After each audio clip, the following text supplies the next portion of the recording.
Rejoignez-moi sur Patreon pour accéder à l'ensemble de mon contenu inédit. Des épisodes spéciaux, des cours en visio, des apéros philo, un moyen simple de soutenir mon travail tout en vous donnant matière à penser. Je vous attends sur Patreon, le lien est dans la description. Bonjour à tous. Aujourd'hui, on va parler de Bernard-Henri Lévy. Bernard-Henri Lévy est un philosophe français né en 1948. On peut le considérer comme le plus grand philosophe français depuis Descartes. Descartes avec qui BHL a d'ailleurs un point commun, qui est d'être expert dans plusieurs domaines. Descartes était à la fois philosophe, mathématicien, physicien. Et bien de la même façon, Bernard-Henri Lévy n'est pas seulement un philosophe. C'est également un riche homme d'affaires, héritier de l'entreprise de son père, spécialisé dans l'exploitation du bois précieux africain, une entreprise qui sera vendue en 1997 pour la modique somme de 750 millions de francs. Et cette fortune, durement acquise, permettra à Bernard-Henri Lévy d'écrire ses plus grandes œuvres dans les hôtels du monde entier. Outre ses compétences dans le monde des affaires, on sait par son épouse, Arielle Dombasle, que, comme beaucoup de grands hommes de science avant lui, Bernard-Henri Lévy s'intéresse aussi particulièrement à la chimie, dans laquelle il semble qu'il aurait trouvé une certaine source de motivation, bien que son humilité le pousse à rester discret sur ce sujet. On signalera enfin ses talents de cinéaste. Il est le réalisateur du film Le jour et la nuit, un film que certains critiques de mauvais goût ont qualifié à l'époque de suicide artistique, probablement par manque de subtilité ou parce qu'ils n'ont pas lu Lévinas. Alors, si on devait résumer l'œuvre philosophique de BHL, pour peu qu'on parvienne à la pénétrer, on pourrait dire que les deux grands axes de sa pensée sont d'une part l'engagement aux côtés des opprimés, et d'autre part la lutte contre toutes les formes de fascisme et de populisme. Vaste programme, mais un programme qui sera sans doute mieux compris si on tient compte du fait que Bernard-Henri Lévy est né au 1 rue Karl Marx. Karl Marx, défense des opprimés, la corrélation est trop évidente pour ne pas être remarquée. Et il est aussi probable qu'en tant qu'héritier d'une entreprise d'exploitation de bois africain, Bernard-Henri Lévy ait été très tôt sensibilisé à la problématique des inégalités sociales. L'avantage des inégalités sociales étant qu'on peut les constater aussi bien quand on les subit que quand on en bénéficie. Pour entrer dans la pensée de Bernard-Henri Lévy, on va partir de son ouvrage le plus connu, un ouvrage de référence publié en 1981 qui s'intitule « L'idéologie française » et à propos duquel le philosophe Raymond Aron, sans doute un peu aigri et jaloux du jeune philosophe, dira, je cite, qu'il viole toutes les règles de l'interprétation honnête et de la méthode historique. Alors, Raymond Aron ne sera ni le premier ni le dernier à critiquer le travail de Bernard-Henri Lévy, prouvant par là que BHL a raison lorsqu'il écrit dans l'idéologie française que la France constitue le laboratoire conceptuel du fascisme européen. Car le fait que Raymond Aron se soit permis de critiquer publiquement cet ouvrage et son auteur devrait suffire à prouver que la France est bel et bien la matrice idéologique du fascisme. On remarquera d'ailleurs que le premier mot de l'idéologie française est Vichy, si on met de côté l'avant-propos qui lui commence par « je », et que le dernier mot de l'épilogue est « racisme ». Le livre aurait d'ailleurs pu se limiter à ces trois mots « je », Vichy et racisme, car ils portent en eux la quintessence de l'engagement philosophique de BHL. Alors il faut préciser que, dans l'œuvre de BHL, l'histoire des idées politiques, la sociologie ou encore l'économie occupent une place relativement réduite. D'ailleurs, dans une tribune publiée en 2011, Bernard-Henri Lévy écrira que, je cite, « l'économie n'existe pas » et que, je cite à nouveau, « l'économie, c'est comme l'intendance, elle suit ». Et on ne peut qu'être d'accord avec ça. Il est vrai que l'économie n'a pas vraiment d'influence dans l'histoire des nations du monde. Il est vrai que les guerres, que la pauvreté, que les inégalités n'ont qu'un très lointain rapport avec l'économie. Car ce que BHL a bien compris, c'est que des disciplines comme l'économie, ou comme la sociologie, ou l'anthropologie, empêchent de voir que la réalité est beaucoup plus simple à comprendre. À savoir, le fait qu'il y a des méchants. C'est ça, l'épicentre conceptuel du système théorique de BHL. Les méchants. Alors, les méchants peuvent prendre plusieurs formes. Ils peuvent porter plusieurs noms. Ce seront par exemple les fascistes ou les crypto-fascistes. Ce seront les populistes, les nationalistes, les antisémites ou les anti-américains. Oui, parce que pour Bernard-Henri Lévy, je cite, « L'anti-américanisme est une métaphore de l'antisémitisme. » Notez la perspicacité conceptuelle d'une telle dénomination. L'antisémitisme par métaphore. Le crime par métaphore. Saint Thomas d'Aquin lui-même n'y aurait pas pensé.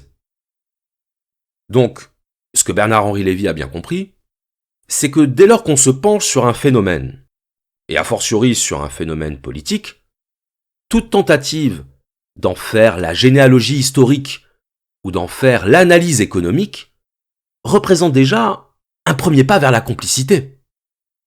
Car l'analyse, n'est-ce pas la tentative de comprendre ce qui ne doit pas être compris? L'analyse, n'est-ce pas la réduction de l'affect? Et la réduction de l'affect, n'est-ce pas le terreau du totalitarisme?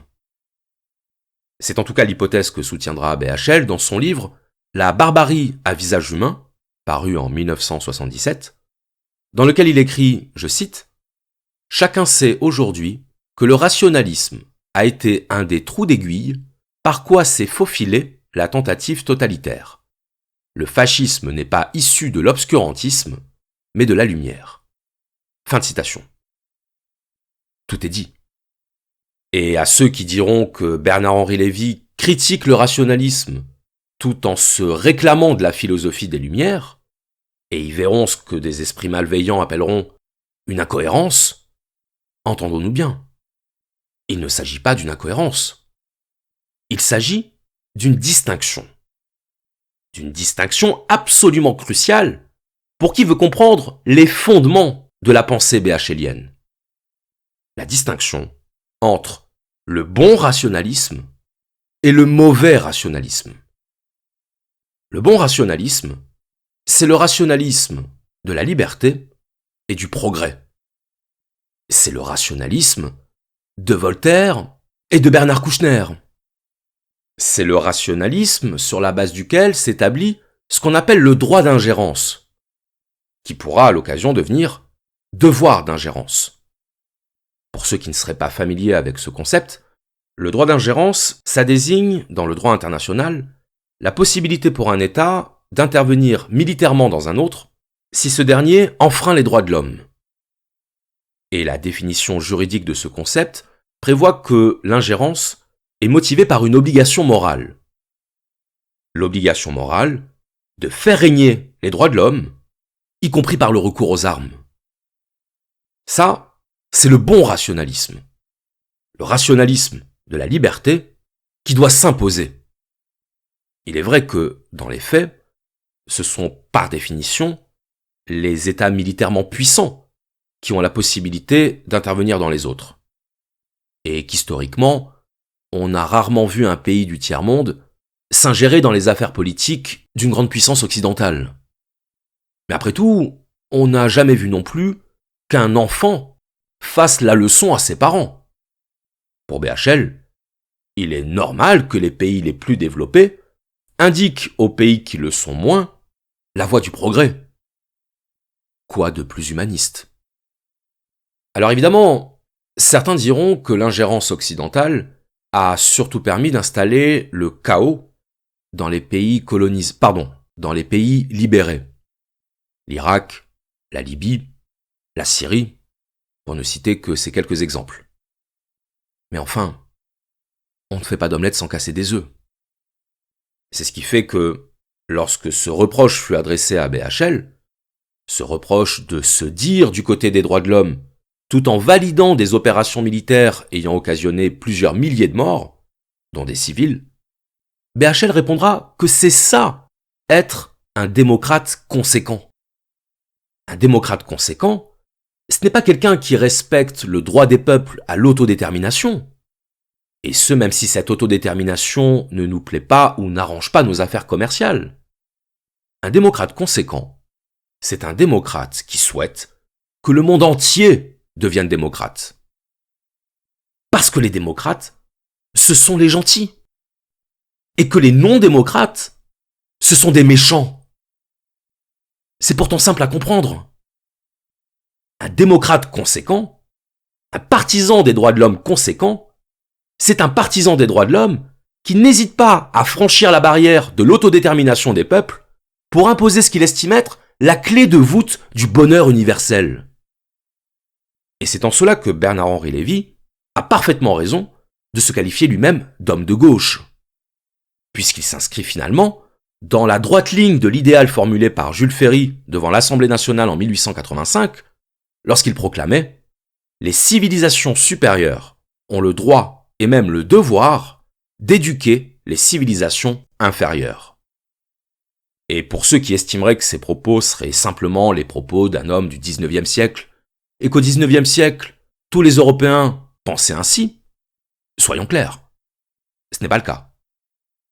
Et c'est d'ailleurs tout le sens de la réponse de Georges Clemenceau à Jules Ferry, Clemenceau qui dira, je cite, « Je ne comprends pas que nous n'ayons pas été unanimes ici à nous lever d'un seul bond pour protester violemment contre vos paroles. Non, il n'y a pas de droit des nations dites supérieures contre les nations inférieures. La conquête que vous préconisez, c'est l'abus pur et simple de la force que donne la civilisation scientifique sur les civilisations rudimentaires pour s'approprier l'homme, le torturer, en extraire toute la force qui est en lui au profit du prétendu civilisateur. Ce n'est pas le droit, c'en est la négation. » Alors probablement que si Clemenceau avait vécu à notre époque, il se serait fait le défenseur des dictatures de Saddam Hussein, de Muammar Kadhafi ou de Bachar al-Assad. Fort heureusement, ce sont les descendants intellectuels de Jules Ferry qui ont survécu. Mais gardons-nous bien de prêter à Bernard-Henri Lévy des motivations bellicistes. BHL n'aime pas la guerre. Il l'a bien dit. Il n'aime pas la guerre, il fait la guerre sans l'aimer. Une formule empruntée à Malraux, qui lui inspira l'écriture d'un livre en 2011, dans lequel il décrit sa participation active au printemps libyen. Bon, il s'est surtout fait prendre en photo devant les tanks de l'armée libyenne, mais bon, ça fait quand même de belles images. La guerre par métaphore. Donc, là aussi, comme il y a le bon rationalisme et le mauvais rationalisme, il y a la bonne guerre et il y a la mauvaise guerre. Il y a la guerre des gentils pour les droits de l'homme et il y a la guerre des méchants pour la dictature. Et cette distinction entre le bon et le mauvais, cette distinction conceptuelle d'une solidité intransperçable, on la retrouve également chez BHL sur la question du libéralisme. Il y a un bon libéralisme et il y a un mauvais libéralisme. Le mauvais libéralisme, c'est, je cite, le libéralisme qui produit les délits d'initiés. Le bon libéralisme, c'est, je cite, celui qui les empêche. Ça paraît clair. Il y a aussi la bonne mondialisation et la mauvaise mondialisation. La mauvaise mondialisation, c'est celle qui produit les délocalisations, le chômage de masse, l'augmentation des inégalités. Et la bonne mondialisation, c'est celle qui produit l'extension des droits de l'homme et des valeurs démocratiques. La bonne mondialisation, c'est ce que refusent les populistes, toujours enclins à faire obstruction au progrès pour assouvir leur pulsion de haine.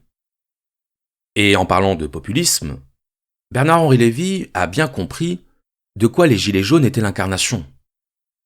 On pourrait croire un peu naïvement que les Gilets jaunes sont un mouvement de revendication populaire et sociale. Ne nous y trompons pas. Les Gilets jaunes, c'est un mouvement qui clame d'abord sa haine de la démocratie. C'est un mouvement qui clame d'abord sa détestation de la République et son désir de retour au fascisme. D'ailleurs, le simple fait de revêtir un gilet jaune, c'est-à-dire un uniforme, n'est-ce pas une référence directe au défilé des milices de Mussolini ?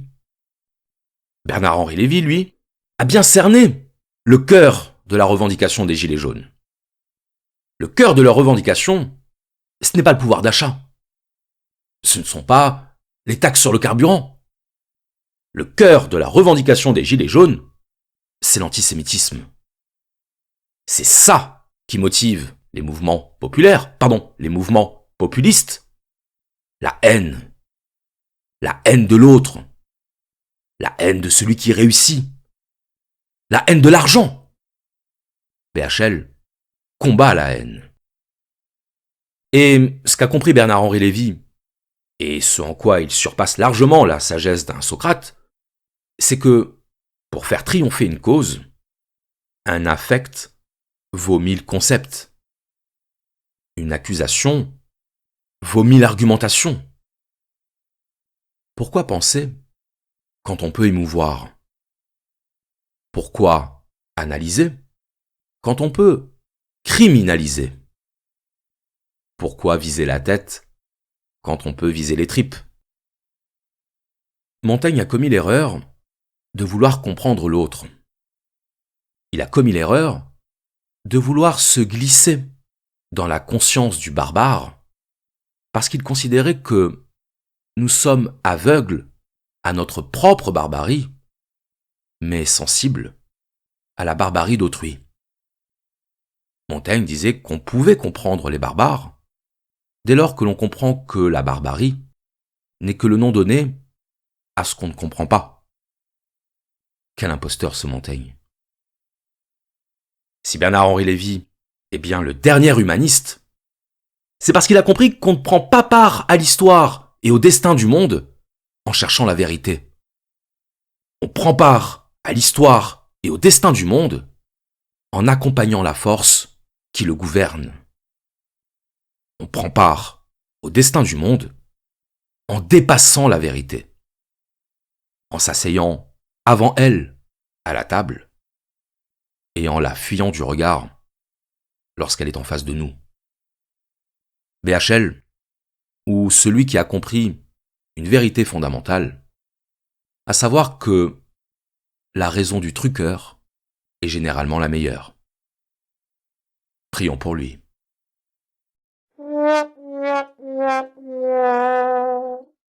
Je vous remercie.